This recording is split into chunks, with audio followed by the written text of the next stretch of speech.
سب سے پہلے ہمارا عقیدہ کسی ذمہ دار عالم سے معلوم کیا جائے کہ آپ ولی کس کو تصور کرتے ہیں۔ اب آئیے جو قرآن کی آیت ہم نے پیش کی، اس کے ایک مرادی معنی اور ترجمہ جس سے یہ پتہ لگے کہ اللہ کے اولیاء کا مقام کیا ہے، اللہ کا ولی کون۔ مقام ولایت ارشاد فرمانے سے پہلے ایک بورڈ لگا دیا، خبردار، الا خبردار، ان اولیاء اللہ، بے شک اللہ تبارک و تعالی کے دوست، اللہ کے نیک بندے اولیاء، لا خوف علیہم ولا هم یحزنون، انہیں کسی قسم کا خوف اور حزن نہیں ہوتا۔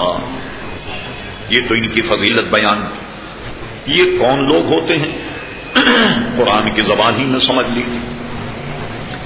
فرما الذین آمنوا، جو ایمان لائے، صاحب ایمان، الذین آمنوا وہ کانوا یتقون، اور اس کے ساتھ انہوں نے تقوی اختیار کیا۔ ایمان اور تقوی، خدا نہ خواستہ کوئی شخص یہ کہے کہ انہیں دنیا میں تو بشارت مل گئی، لیکن آخرت میں ان کے ساتھ کیا معاملہ کیا جائے؟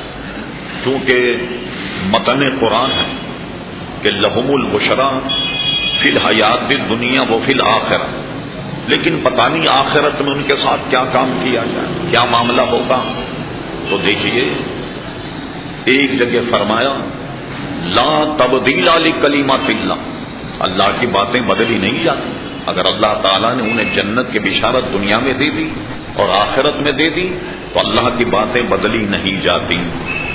ذالک ھو الفوز العظیم، اور یہ ہے بہت بڑی کامیابی اور کامرانی۔ اس سے اندازہ لگائیے کہ مقام ولایت کو اللہ تبارک و تعالیٰ اپنے نیک دوستوں کو ان کے اوصاف جب بیان کیے تو کتنے ٹھوس طریقے سے ان کے اوصاف بیان کیے۔